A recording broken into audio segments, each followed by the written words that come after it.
बाइज़्ज़त साथी ज़िला सदर वसीम साहब, अमजद अब्बासी साहब,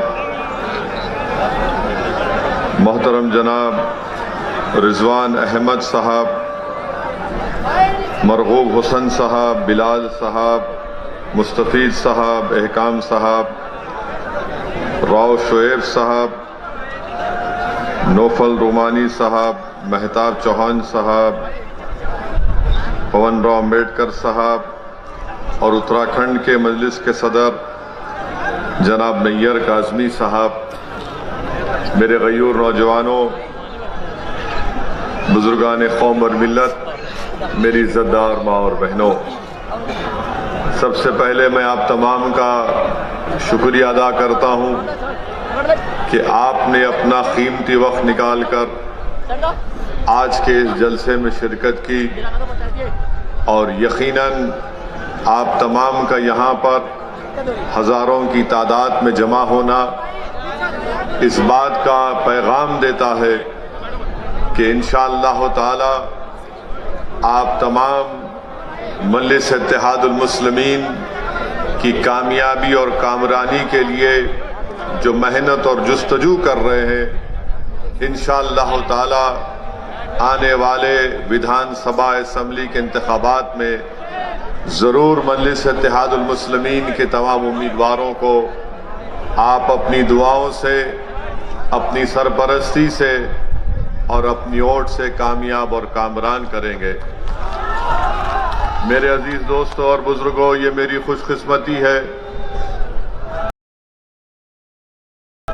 कि मैं दोबारा अल्लाह सुब्हानहू व तआला ने मुझे इस तारीखी सरजमीन पर आने का मौका दिया और अल्लाह ने मुझे ये एजाज़ बख्शा कि मैं एक ऐसी गयूर सरजमीन पर बसने वाले गयूर अवाम से कुछ अपनी दिल की बात उनके सामने रख सकूं।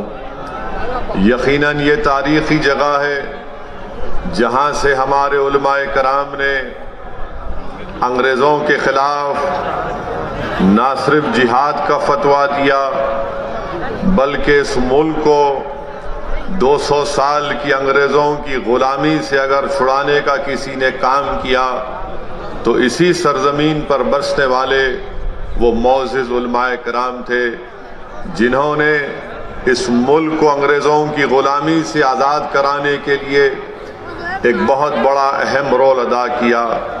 मैं अल्लाह से दुआ करता हूँ कि अल्लाह सुब्हानहू व तआला हमारे उन तमाम जय्यद उलमाए कराम को, उन मरूमीन को अल्लाह उनकी मग़फ़रत करे, अल्लाह उनकी ख़बर को कुशादा फरमा दे, अल्लाह उनके दर्जात को बुलंद फरमाए और अल्लाह सुब्हानहू व तआला हम तमाम को उनका नेक नेमुल बदल बनाए, क्योंकि आज हमारा वतन अजीज़ फ़िरक़ा परस्ती की लहर में डूबा हुआ है।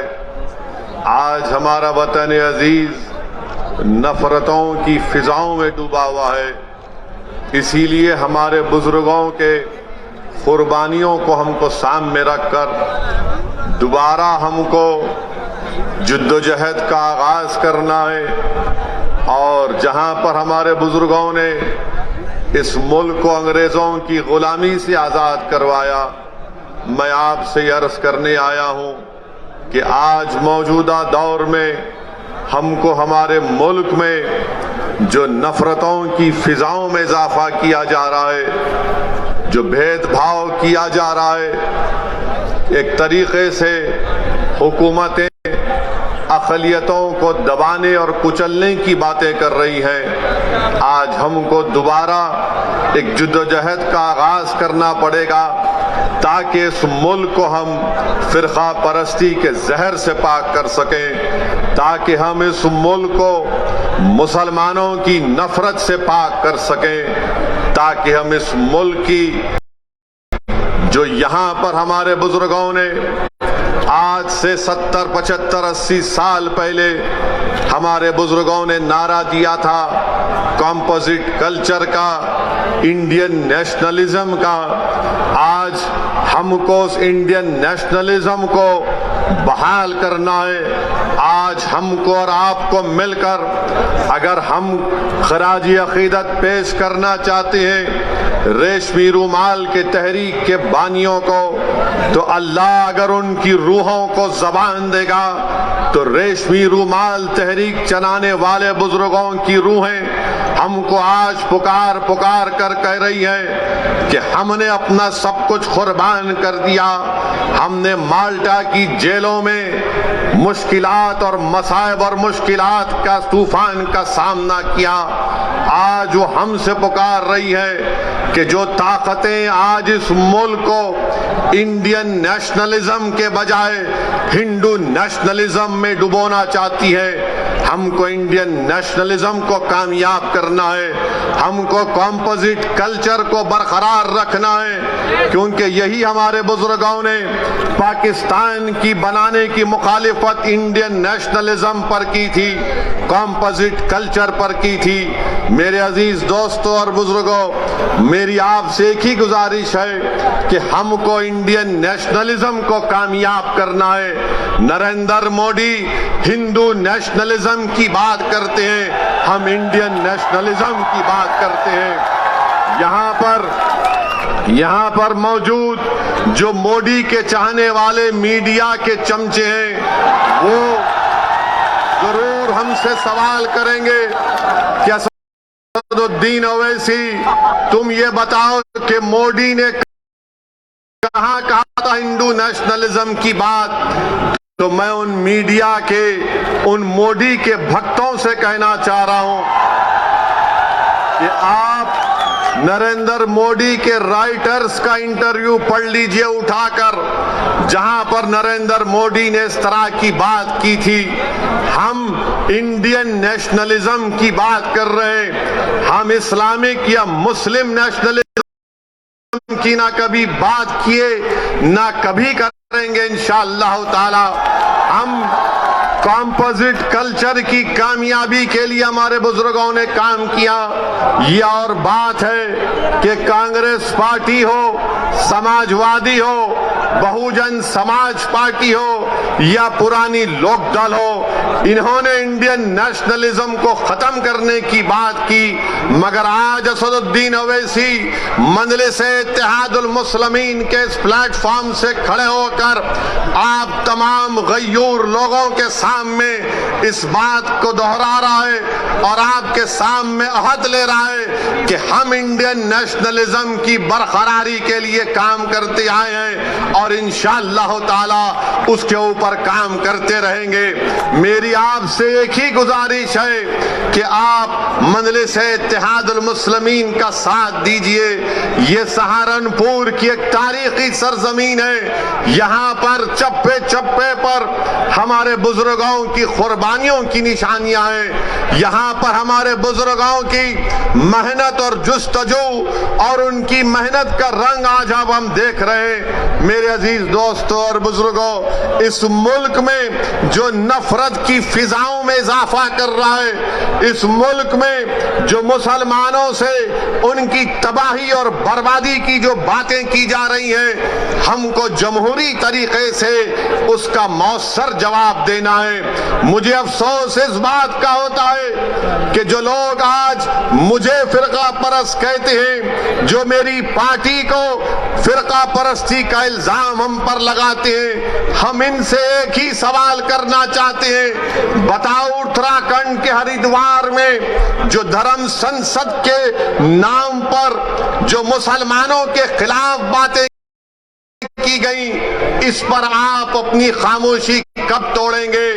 उत्तराखंड में बीजेपी की सरकार है। बताओ अमित शाह, तुम निजाम की बात करते हो,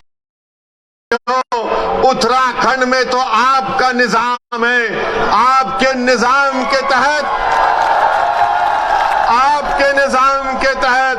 वहां पर धर्म संसद होता है।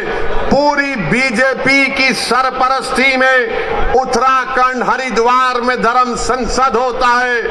नरेंद्र मोदी के आशीर्वाद से, अमित अमित शाह की ताईद से और योगी की पूरी भरपूर हिमायत से उत्तराखंड में धर्म संसद में इस बात का ऐलान किया जाता है कि जिस तरह म्यांमार में रोहिंग्या मुसलमानों को उनको मुल्क से निकाल दिया गया, उसी तरह भारत के मुसलमानों का हशर करने की बातें की जाती हैं। कहा जाता है कि 20 लाख मुसलमानों का कत्ल कर दिया जाए, मगर आपको जानकर हैरत नहीं होगी, आपको ताज्जुब भी नहीं होगा कि जब मुसलमानों को कत्ल-ए-आम की दावत दी जाती है, मुसलमानों को बर्बाद करने की बातें की जाती हैं, तो किसी एक को भी उत्तराखंड की हुकूमत ऐसी बुज़दिल और मुखन्निस हुकूमत है कि इन धर्म संसद में इस तरह की नफरत की बातें करने वालों के खिलाफ एक को भी गिरफ्तार नहीं किया जाता। और जो जहर उगल रहे थे वो उल्टा पुलिस के पास जाकर कुरान करीम अल्लाह के कलाम के ताल्लुक से एफआईआर दर्ज करते हैं और इंस्पेक्टर साहब के सामने हंसते हुए मुस्कुराते हुए बात कर रहे हैं। ये भारत है जिसको आपको समझना है, ये वो भारत नहीं है जिसको हमारे बुजुर्गों ने अंग्रेजों से आजाद करवाया था। ये जो मौजूदा भारत है ये वो भारत नहीं है जिसको सन 57 की जंग आजादी में हमारे बुजुर्गों ने अपने खून से सरजमीन को लाल किया था। अगर हमने इस मुल्क को आजाद किया, इसमें बढ़ चढ़कर हिस्सा लिया, हमने काला पानी की सजा काटी, हमने सावरकर की तरह अंग्रेजों से अपनी जान की भीख नहीं मांगी, तो आज हमारे वतन में हमको धमकियां दी जाती हैं कि तुम्हारा कत्ल-ए-आम किया जाएगा, तुमको रोहिंग्या मुसलमानों की तरह तुम्हारा हाल कर दिया जाएगा। अरे कौन सी जमहूरियत की तुम बात कर रहे हो? कौन से संविधान की मोहब्बत में तुम काम कर रहे हो कि एक को भी गिरफ्तार नहीं करते, एक को भी गिरफ्तार नहीं करते?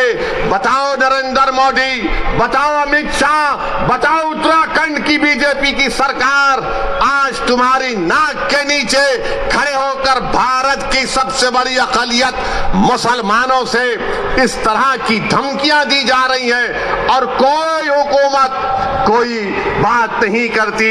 सबसे पहले अगर उत्तराखंड में किसी ने इन जालिमों के खिलाफ अगर कंप्लेन दी तो उसका नाम नैयर काज़मी मजलिस इत्तेहादुल मुस्लिमीन के सदर थे। उन्होंने जाकर पुलिस स्टेशन में कंप्लेंट दर्ज कराई। अब नैयर काज़मी मुझसे कह रहे थे कि उत्तराखंड में जगह जगह पर उसके खिलाफ एहतजाज हो रहा है, तो उत्तराखंड की बीजेपी की सरकार नैयर काज़मी के पास अपने लोगों को भिजा कर कहती है कि नैयर काज़मी, अगर तुम एहतजाज को बंद नहीं करोगे तो हम तुमको जेल में डाल देंगे। मैं उत्तराखंड की सरकार से कहना चाह रहा हूं, जेल में डालना है डाल दो, मगर याद रखो तुम हक की आवाज को दबा नहीं सकोगे। अगर आज नैयर काज़मी ने कंप्लेन दी तो भारत के संविधान को बचाने के लिए कंप्लेन दी। अगर आज मजलिस आवाज उठा रही है उत्तराखंड के धर्म संसद में जो जहर अफशानी की गई इसलिए कि भारत को बचाना है, ये भारत जो हमारा देश है, हमारा वतन अजीज है, इस भारत का कोई मजहब नहीं है। ये भारत ना हिंदुओं का है, ना मुसलमानों का है, ना ईसाइयों का है, ना सिखों का है। ये भारत किसी का भी नहीं है, ये भारत सबका है, चाहे वो खुदा को मानता हो या ना मानता हो। ये भारत की खूबसूरती है। बीजेपी इसको सिर्फ एक मजहब से जोड़कर ये बताना चाहती है कि ये मुल्क सिर्फ एक मजहब का है या एक आरएसएस की आइडियोलॉजी के मानने वालों का है। आरएसएस वालों, तुम क्या एक मिसाल पेश कर सकते हो कि मुल्क की जंग आजादी में तुम्हारे कौन से लोगों ने अंग्रेजों के खिलाफ आजादी में हिस्सा लिया? क्या तुम्हारे किसी एक लीडर का तुम नाम बता दो? अरे तुम तो अंग्रेजों से मिले हुए थे, तुम्हारे उस वक्त के सर संचालक ने कहा था, तुम्हारे उस वक्त के सर संचालक ने कहा था कि आजादी की लड़ाई में हिस्सा मत लो, नाम लो मैं उनका। मेरे अजीज दोस्तों और बुजुर्गों, आज आरएसएस भारत के मुसलमानों को देशभक्ति सिखा रही है। जब जरूरत थी अंग्रेजों के खिलाफ लड़ने की तो आप तो खामोश बैठे हुए थे। जब जरूरत थी जेल को जाने की तो आप अपने घर में बैठे हुए थे। अरे हमने हर मैदान में इस मुल्क को अंग्रेजों की गुलामी से आजाद करवाया। नरेंद्र मोदी की जबान से आप कभी नहीं सुनेंगे कि आरएसएस ने इस मुल्क की आजादी के लिए अपना खून या पसीना बहाया। नरेंद्र मोदी बात करेंगे औरंगजेब की, नरेंद्र मोदी बात करेंगे शिवाजी की।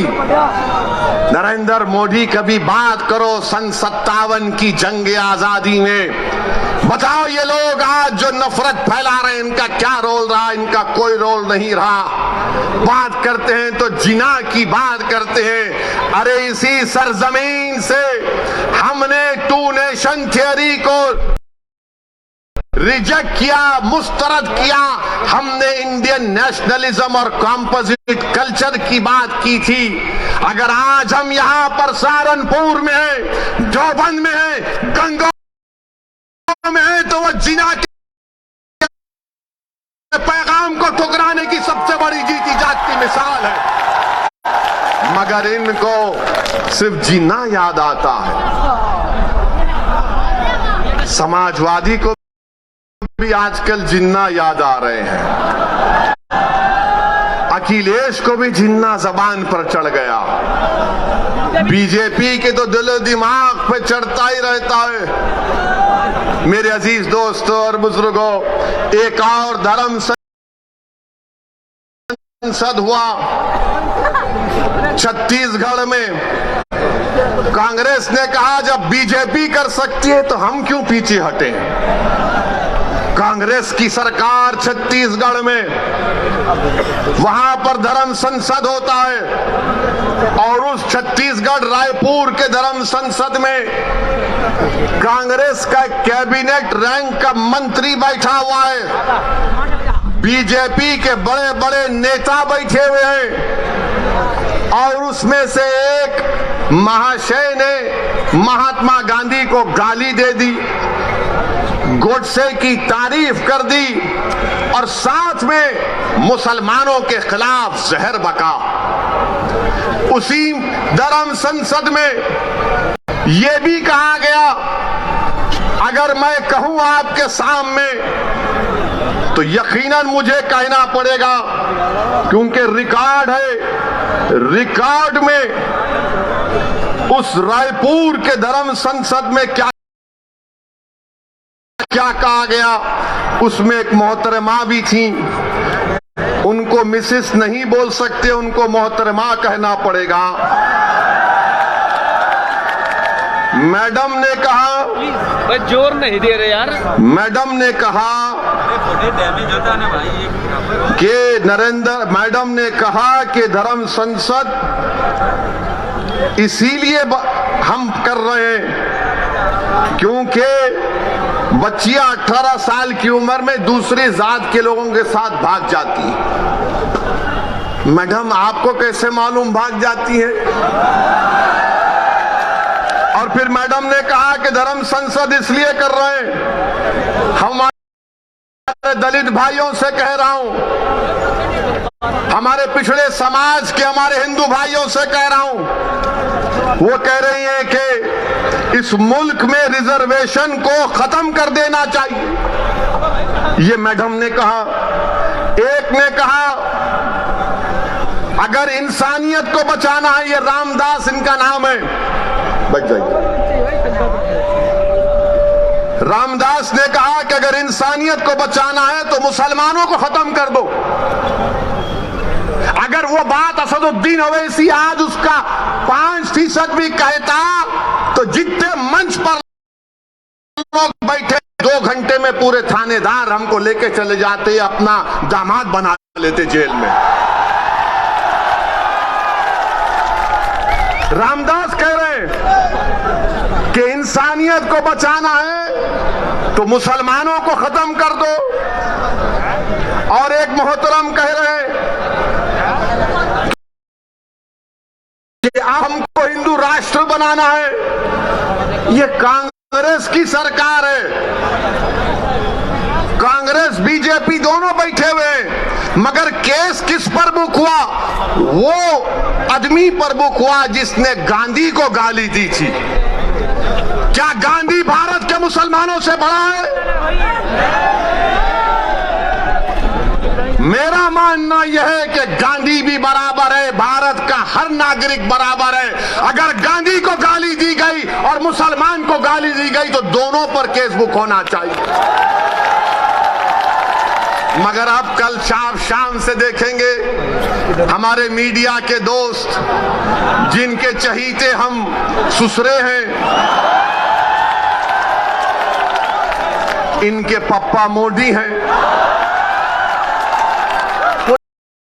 चलाएंगे ओवैसी ने गांधी को बोल दिया।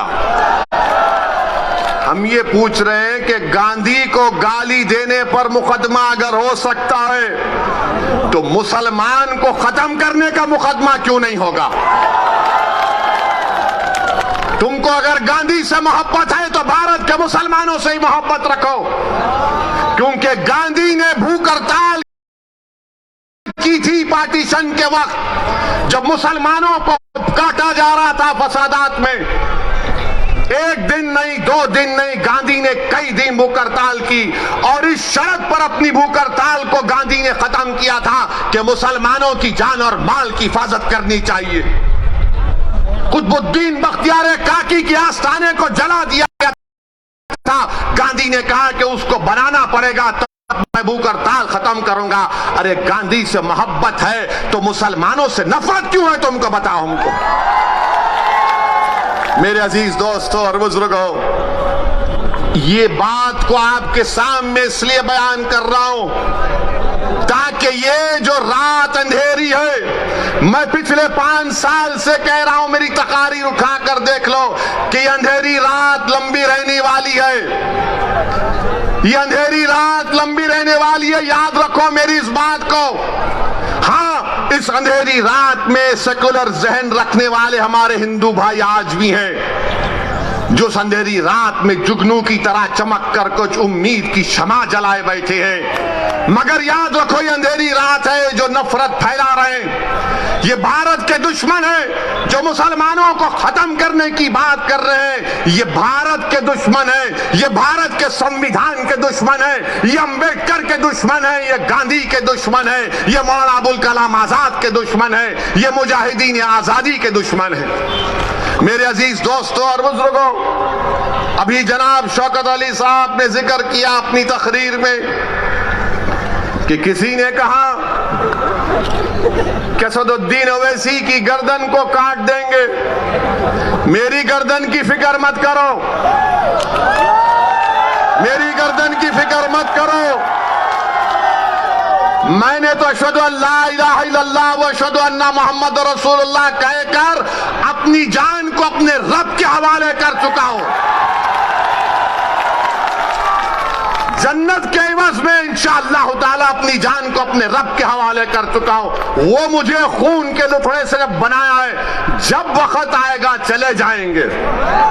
कोई नहीं टिकेगा इस दुनिया में, कोई नहीं टिकेगा।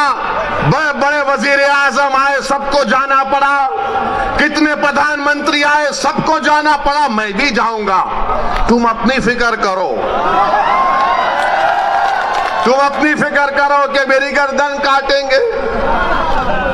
गर्दन काटने से क्या हक की आवाज दब जाएगी? क्या गर्दन काटने से सच्चाई छुप जाएगी? क्या गर्दन काटने से जालिम के खिलाफ आप लोग नहीं लड़ेंगे? क्या गर्दन काटने से आप मजलूमों का साथ नहीं देंगे? क्या गर्दन कट जाने से आप इन जालिमों के खिलाफ एक शीशा पिलाई दीवार नहीं बनेंगे? आपको बनना है। और मैं इन लोगों से कह रहा हूं कि ये जान से मारने की धमकी मुझे मत दो। मैं जब 12 साल की उम्र का था, जब से अपने घर के सामने ये संघ परिवार के लोग हमारे घर के पास आकर नारे लगाते थे, मेरे छोटे भाई अकबर भी इसको जानते हैं, जिस पर हमारे घर के सामने आते थे और नारा लगाते थे कि मुसलमान कब्रिस्तान या पाकिस्तान। 15-20 लोग आते थे, हमारे एक ताया थे, वो जब भागते थे तो पूरी अपनी चप्पलें छोड़कर भाग जाते थे। मेरी गर्दन की अहमियत मत करो, भारत की फिक्र करो। भारत असदुद्दीन अवैसी से बड़ा है। भारत का कंपोजिट कल्चर हमारा कीमती खजाना है, इसकी हिफाजत करो। ये जो धर्म संसद में मुसलमानों के खिलाफ नरसिम्हार की जो बात कर रहे हैं, उनके खिलाफ तो कोई बोलो अमित शाह तुम देश के होम मिनिस्टर हो, बोलो नरेंद्र मोदी तुम देश के प्रधानमंत्री हो, तुम क्या मुसलमानों के प्रधानमंत्री नहीं हो? बताओ नरेंद्र मोदी, बताओ अमित शाह, क्या तुम होम मिनिस्टर नहीं हो मुसलमानों के? बताओ कांग्रेसियों, क्या तुम मुसलमानों की हिफाजत का जिम्मा नहीं लिए संविधान के तहत? कोई नहीं बोलेगा। मगर जब इलेक्शन आएगा उत्तर प्रदेश का, तो एक मुसलमान से डर दिखाएगा, एक बीजेपी का डर दिखाकर मुसलमानों को बेवकूफ बनाकर और हासिल करेंगे। मेरे अजीज दोस्तों और बुजुर्गों, मेरी आपसे गुजारिश है कि आज मजलिस हिस्सेदारी की बात कर रही है। मजलिस उत्तर प्रदेश की सियासत में 19% मुसलमानों की हिस्सेदारी की बात कर रही है। अगर मैं हिस्सेदारी की बात कर रहा हूं तो Samajwadi party, BSP, Congress, BJP, RLD, सबके पेट में दर्द शुरू हो जाता है।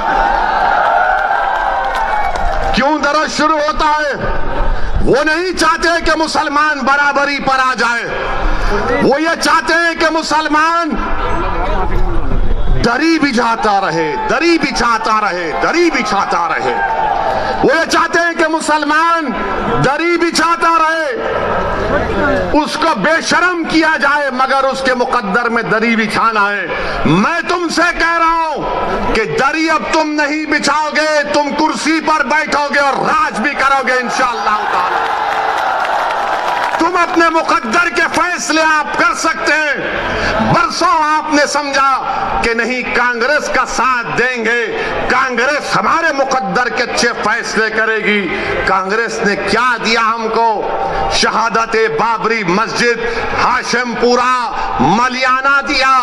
तो कभी हमने समाजवादी का साथ दिया, कहा कि मौलाना मुलायम है, मगर मौलाना तो नहीं निकले, अपने यादव परिवार को आगे बढ़ा दिया। तो कभी आपने कहा कि चलो इनके बेटे का साथ देते हैं, तो हमको क्या मिला? मुजफ्फरनगर मिला। फिर आपने बीएसपी का साथ दिया, कौन सा हिस्सा मिला आपको? कौन सा हिस्सा मिला आपको? सबसे ज्यादा जेल में आज उत्तर प्रदेश में अगर अंडर ट्रायल कोई है तो मुसलमान है 28%। सबसे ज्यादा कम ग्रेजुएट है तो मुसलमान है 2%। सबसे ज्यादा प्राइमरी स्कूल में कम पढ़ने वाले बच्चे हैं तो मुसलमान है। बताओ ये कब खत्म होगा? यही चीजें जब हम पढ़ते हैं तो मेरी जबान में तेजाबगी पैदा हो जाती है। मेरे अजीज दोस्तों और बुजुर्गों, याद रखो मेरी इस बात को, कामयाबी लिखना ये अल्लाह का काम है, तुम्हारे हाथ में नहीं है। अल्लाह अगर कामयाब करना चाहा तो अल्लाह आपके दिलों में मोहब्बत को डालेगा। मगर मेरी इस बात को याद रख लो, अगर नाइंसाफी का आप खात्मा करना चाहते हैं, मैं सहारनपुर की इस मुबारक और तारीखी सरजमीन में खड़े होकर आपसे हाथ जोड़कर अपील कर रहा हूं कि तुमने 60 साल कांग्रेस का, आरएलडी का, समाजवादी का, बीएसपी का साथ दिया। एक मर्तबा अपनी क़यादत को बनाओ, अपनी पार्टी को मजबूत करो, अपनी नेता को बनाओ जो तुम्हारे इशारे पर उठेगा, जिसकी दिलों में तुम्हारी मोहब्बत होगी, जिसकी जबान पर सपा, बीएसपी, कांग्रेस का डर नहीं होगा, उसकी जबान पर तुम्हारे इंसाफ के मुतालबे रहेंगे।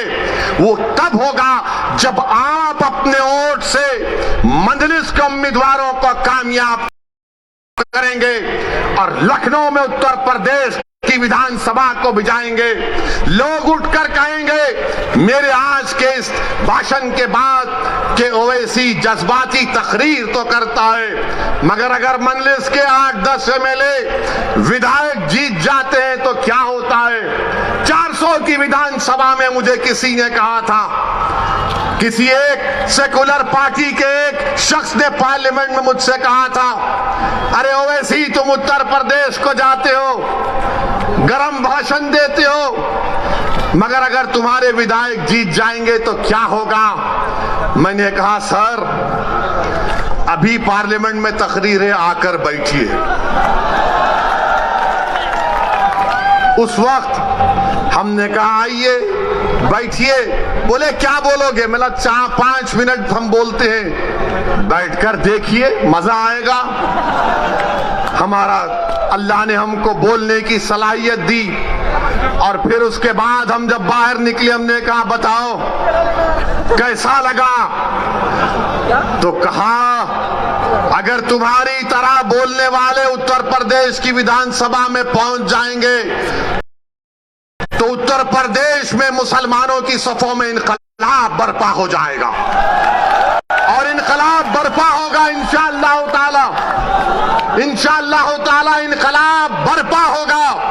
क्योंकि अब तक हमने अपनी जबानों को दबा कर रखा, अब तक हमने अपने दिलों में जो हमारी ख्वाहिशात थी, जो उमंगें थी, जो ख्वाबें थी, उनको दबा कर रखा। मेरे गयूर नौजवानों, मेरे इज्जतदार कौम मिल्लत के बुजुर्गों, उलमाए दीन से मैं आपसे गुजारिश कर रहा हूं कि इन ख्वाबों को पूरा उसी वक्त किया जा सकता है जब हम अपनी पार्टी के सियासी नुमाइंदों को कामयाब करेंगे। कोई उठकर बोलेगा ओवैसी मुसलमान अगर जीतेगा तो क्या सांप्रदायिकता को फायदा नहीं पहुंचेगा। मैं कहूंगा कि फिरका परस्ती खत्म होगी, फिरका परस्ती खत्म होगी अगर मुसलमानों के नुमाइंदे कामयाब होंगे। कोई पूछेगा कैसे, तो दैनिक भास्कर अखबार उठाकर देख लो आप। दैनिक भास्कर अखबार ने लिखा कि उत्तर प्रदेश में डीएम डिस्ट्रिक्ट कलेक्टर 28% ठाकुर हैं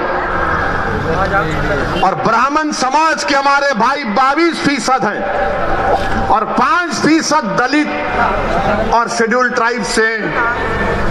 कितनी आबादी में हिस्सा होगा ठाकुरों का और हमारे ब्राह्मण भाइयों का? 15-16% के करीब होगा, मगर 50% डीएम उनके हैं, 50% डीएम उनके हैं। समाजवादी की सरकार हो, बीएसपी की सरकार हो या बीजेपी की सरकार हो, ठाकुर और ब्राह्मण विधानसभा में 25 से 27% नजर आएंगे और 19% मुसलमानों की हिस्सेदारी की मैं बात कर रहा हूं।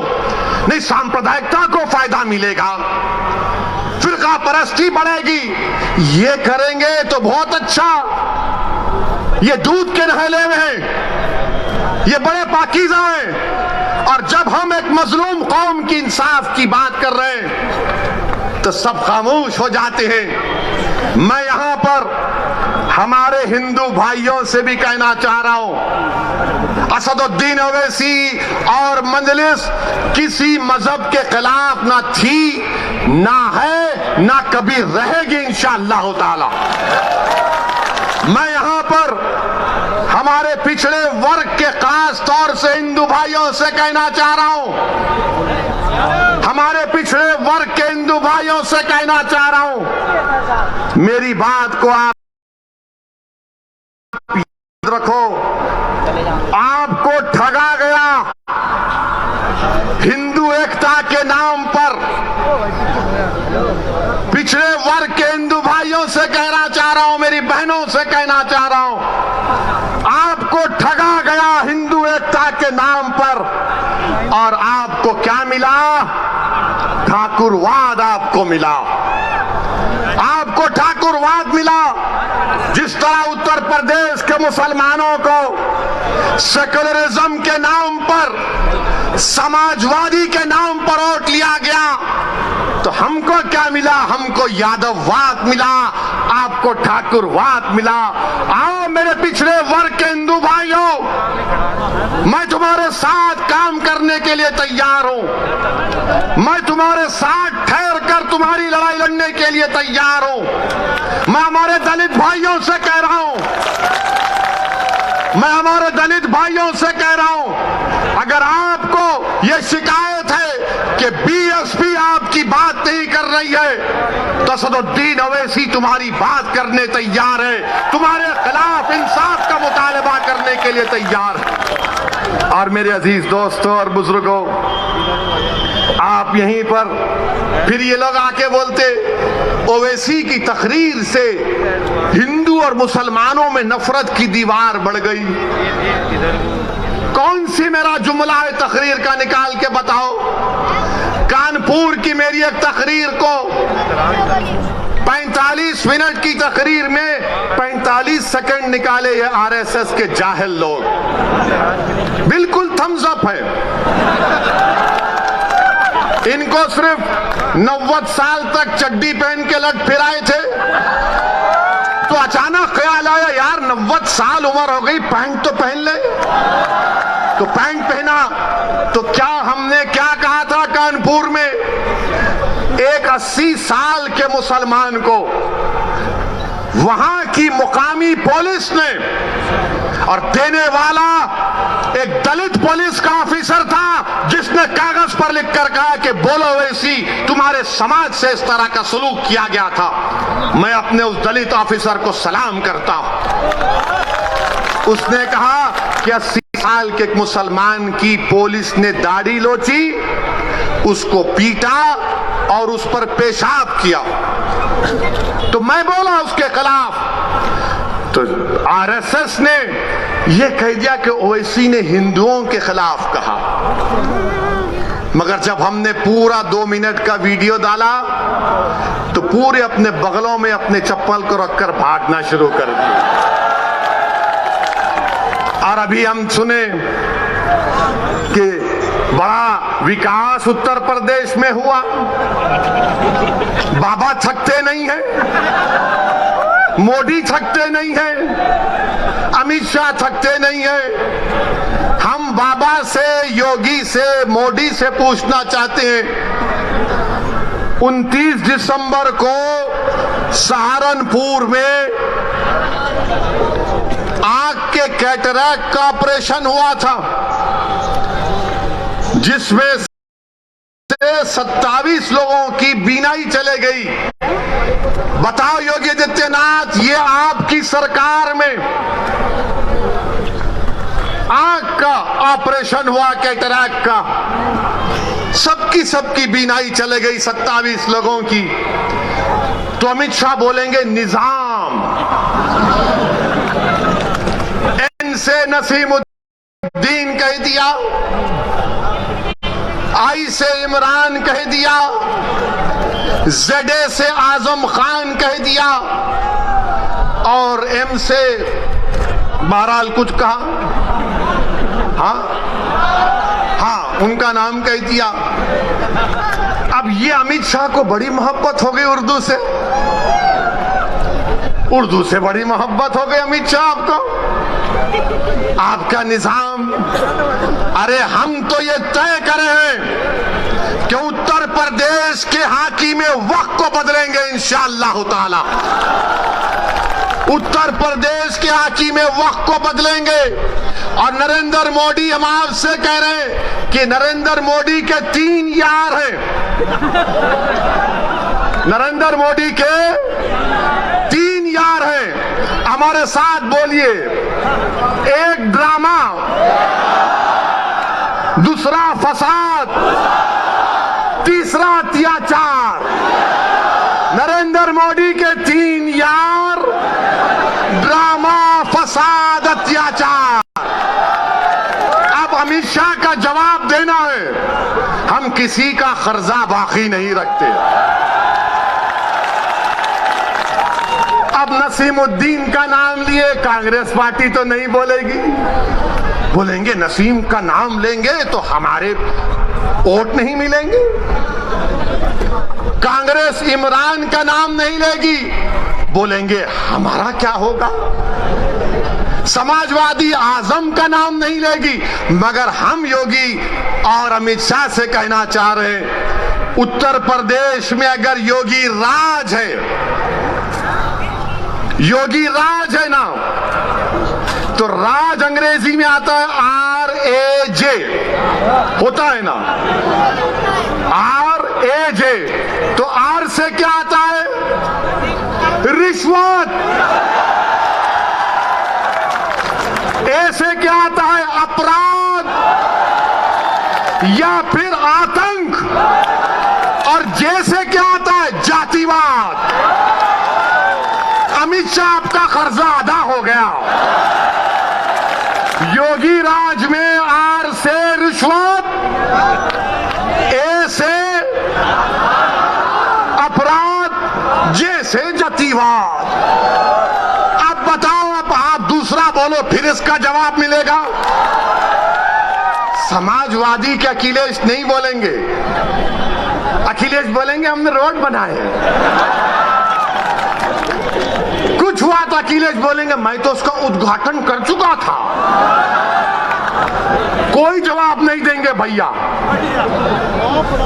यकीनन अखिलेश उद्घाटन किया, तुमने मुजफ्फरनगर का किया और योगी की सरकार ने एनकाउंटर पर उसका खात्मा किया। तुमने किया था ये सब।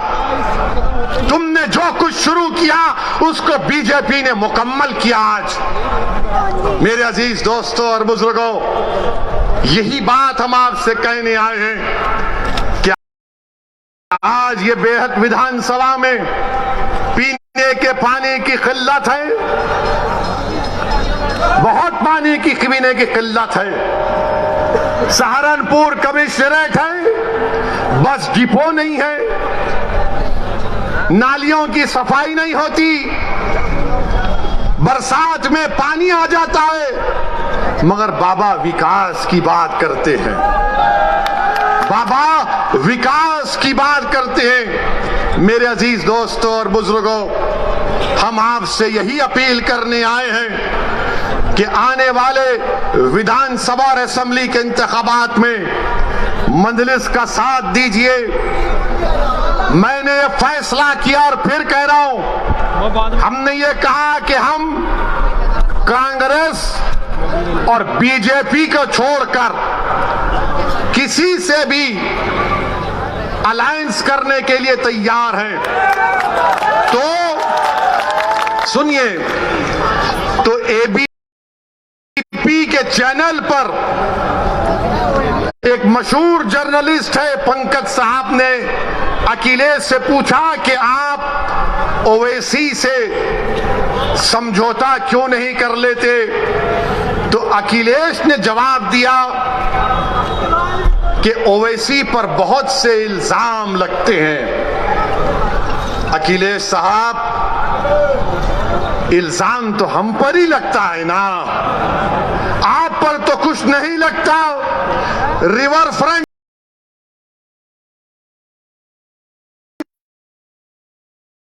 इल्जाम नहीं, लखनऊ से कानपुर रोड आप बनाए, आप पर कोई इल्जाम नहीं।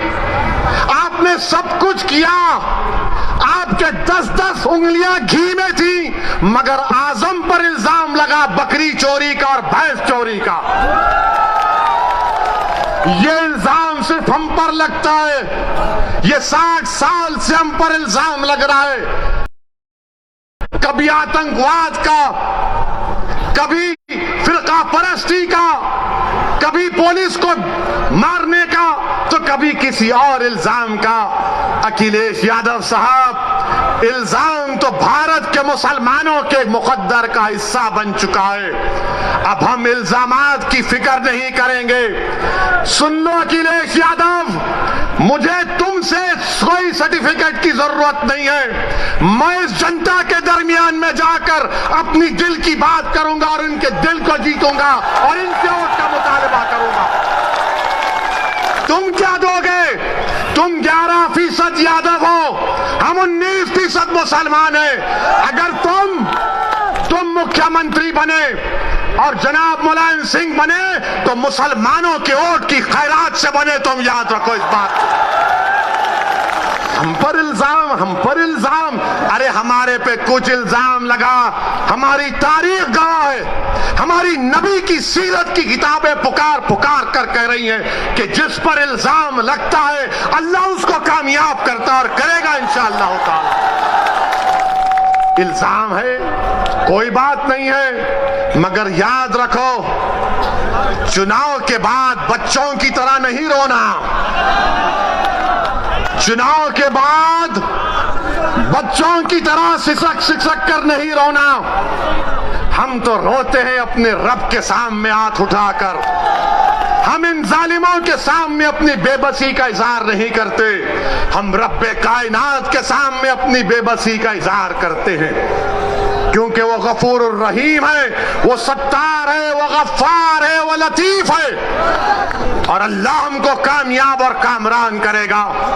मेरे बस में इतना है, शौकत के बस में इतना है, महताब और हमारे अंबेडकर साहब की ताकत में बस इतना है कि हम आपके पास जाकर अपनी बात को पूरी इखलास के साथ रख रहे हैं। दिलों में मोहब्बत डालने वाले का काम तो अल्लाह का है, दिलों को मोड़ने का काम तो अल्लाह का है। मैं तो बार बार कह रहा हूं कि अपने दिल पर हाथ रखकर मैंने आज आधे घंटे 40 मिनट में जो कुछ कहा, सोचो आप अपने घर को जाओ, रात के अंधेरे में अगर तुम उठते हो तो सोचो इस बात को, कब तक हम सिस्कियां लेकर, कब तक हम इस गैर यकीनी कैफियत में अपनी जिंदगी को गुजारेंगे।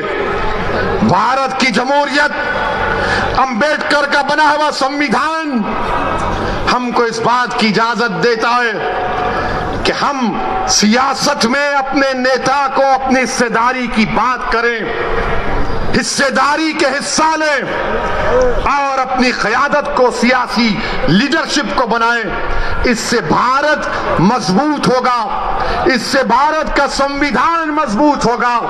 यही चंद गुजारिशात मैं आज तक कहने के लिए आया हूं। आपसे सिर्फ गुजारिश करूंगा कि अगर आप मेरी जबान में इन आने वाले बच्चों से ना कह दे जो कल बूढ़े हो जाएंगे कि तुमको तुम्हारा हिस्सा नहीं मिला। हिस्सा उसी वक्त मिलेगा जब आप उठ खड़े होंगे, सियासी क़यादत बनाएंगे, अपने वोट से अपनी पार्टी को कामयाब करेंगे। जिस तरह ठाकुरों ने योगी को मान लिया, जिस तरह पिछड़ा वर्ग ने मोदी को अपना लिया, जिस तरह दलितों ने आज बहन जी और चंद्रशेखर आजाद को अपना नेता मानते हैं। आओ मुसलमानों, तुम मुझे नहीं तो खुद नेता बन जाओ, मैं तुम्हारे साथ ठहरने के लिए तैयार हूं। अस्सलाम वालेकुम व रहमतुल्लाहि व बरकातुहू।